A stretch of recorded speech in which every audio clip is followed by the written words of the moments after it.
Although it's only been a month since the iPhone 15 series was released, rumors about the iPhone 16 smartphones in 2024 are already circulating. The iPhone 16 Pro and 16 Pro Max seem to be promising upgrades compared to their predecessors, the iPhone 15 Pro and Pro Max. In October, we got to know that the iPhone 16 Pro might come with a tetraprism telephoto camera, as there were hints about Apple sourcing glass lenses for years' flagship devices. Now, according to McRumors, they claim to have seen documentation that confirms both the iPhone 16 Pro and the Pro Max will indeed feature tetraprism telephoto shooters.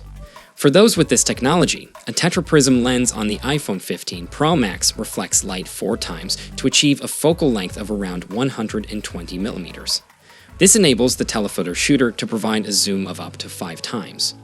Unfortunately, due to space constraints, the previous generation iPhone 15 Pro didn't include this tetraprism shooter. Initially believed to be a hardware limitation to non-Max models, it is possible that production yields also played a role in this decision. This year, the release of the iPhone 15 Pro did not include the new and improved tetraprism telephoto camera due to limited space.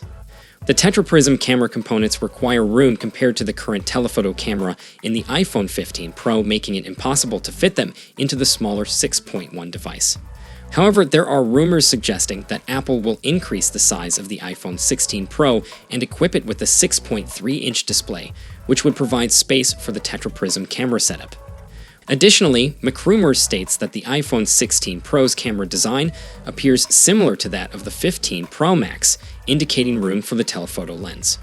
With this information, it seems like the iPhone 16 Pro will be an upgrade over its predecessor, offering a larger screen, a solid-state action button, potentially faster processor, and a new telephoto camera, with impressive 5x optical zoom capabilities. It is important to note that this information is based on production details and may not accurately represent what will be found in final mass-produced units of the iPhone 16 Pro. As there are still several months until its release, changes are always possible. In the meantime, it appears that Apple has plans to incorporate the action button into all models of the iPhone 16, including the base variants, such as the iPhone 16 and iPhone 16 Plus. This is news for those who intend to purchase these models. What's more interesting is that the action button on these devices will be touch-sensitive than mechanical. This means that of pressing it, you will simply need to touch it. It is likely that this capacitive action button will provide feedback when touched to confirm your input. Apple has given this development project the codename Altis. According to documentation mentioned by McRumors, this button includes a force sensor of detecting how pressure you apply to it. This suggests that the button may have functions based on how or firmly you press it. There are also reports indicating that this capacitive action button will offer tactile switching functionality, although there isn't information about what this feature entails.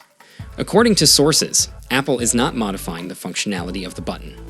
Is exploring sizes for it, including one as large as the volume control buttons. Now for those of you excited for the Apple iPhone 16 series, we're now going to run through the full specs design and the pricing for each model in the range to help you guys decide which one is right for you. For my regular viewers, you guys have seen this, so just skip to the next video. But if you're new here, then hit subscribe now, and we'll get right into it. So first up, we have the standard iPhone 16. With the standard iPhone 16, we get a 6.3-inch OLED display, but unfortunately, this is still going to be an LTPS display.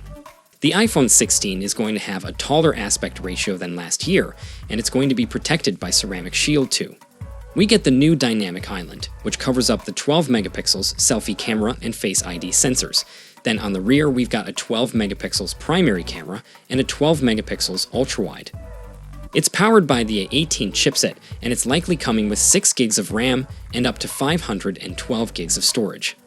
It's also powered up by a 3,450 mAh battery with 30 watts fast charging, and it's going to come with advanced 5G, Bluetooth 5.3, and Wi-Fi 7.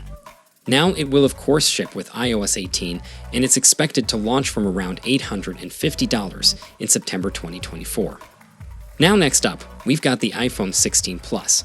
With the iPhone 16 Plus, we get a 6.9-inch OLED display, and again, unfortunately, this is another LTPS display. It's got a taller aspect ratio than its predecessor, and it's protected by Ceramic Shield too.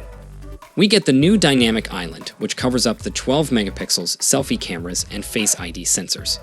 Then on the rear, we've got a 12 megapixels primary camera and a 12 megapixels ultra-wide. It's powered by the A18 chipset, and it's likely going to come with a choice of 6 gigs of RAM and up to 512 gigs of storage. It's powered by a 4420 mAh battery with 30 watts fast charging, and it comes with the advanced 5G, Bluetooth 5.3, and Wi-Fi 7. Now, of course, it ships with iOS 18, and it's expected to launch from around $950 in September 2024. Next up, we got the iPhone 16 Pro. Now the iPhone 16 Pro has a 6.3 in 120Hz LTPO OLED display. It's got a taller aspect ratio than its predecessor, and the Pro is protected by Ceramic Shield 3. We get the new dynamic island, which covers up the 12 megapixels selfie camera and Face ID sensors. Then on the rear, we get a 48 megapixels primary camera, a 48 megapixels ultra-wide camera, then we've got a 12 megapixels tetraprism camera with 5 times optical zoom. It's powered up by the A18 Pro chipset, and it comes with 8 gigs of RAM and up to 1 terabyte of storage, and it's also powered by a 3,450 mAh battery, and fast charging is still unknown at the moment, but we do expect some improvements, and of course it comes with the advanced 5G, Bluetooth 5.3, and Wi-Fi 7. It will of course ship with iOS 18, and it's expected to launch from around $1,100 in September 2024. Now finally, we save the best to last, the iPhone 16 Pro Max. With the iPhone 16 Pro Max, we get a 6.9-inch 120Hz LTPO OLED display. Again, like the other phones, it's got a taller aspect ratio than its predecessor, and it's protected by Ceramic Shield 3. We get the dynamic island, which covers up the 12 megapixels selfie cameras and Face ID sensors. Then on the rear, we've got a 48 megapixels primary camera, a 48 megapixels ultra-wide, and a 12 megapixels tetraprism camera with 5 times optical zoom. It's powered up by the A18 Pro chipset. It comes with 8 gigs of RAM and up to 1 terabyte of storage, and it's powered up by a 4,500 mAh battery. As with the 16 Pro, we don't know the fast charging at the moment, but we do expect to see some improvements. Now it comes up with the advanced 5G, Bluetooth 5.3, and Wi-Fi 7, and it will of course ship with iOS 18, and this one's expected to launch around $1,300 in September 24. So overall, the iPhone 16 series is looking like a great addition to the iPhone lineup. More things remain similar. There are still plenty of upgrades with the new hardware to power it better and brighter displays. Along with the new battery thermal technology, this should really enhance the experience and work well with the new A features. Now, of course, because of all the similarities to its predecessor, it's probably not going to make anyone with an iPhone 15 rush for an upgrade, but for anyone with an older iPhone or looking to get their first iPhone, that it's going to be a great choice. Now, of course, as we approach the launch, more and more information is going to continue to come in, and I'll be sharing it as soon as it does, so make sure you subscribe so you don't miss a thing in the future. So, let us know your thoughts on upcoming iPhone 16 lineup in the comments section, and I'll see you guys in the next one. See you for the next time. Peace out.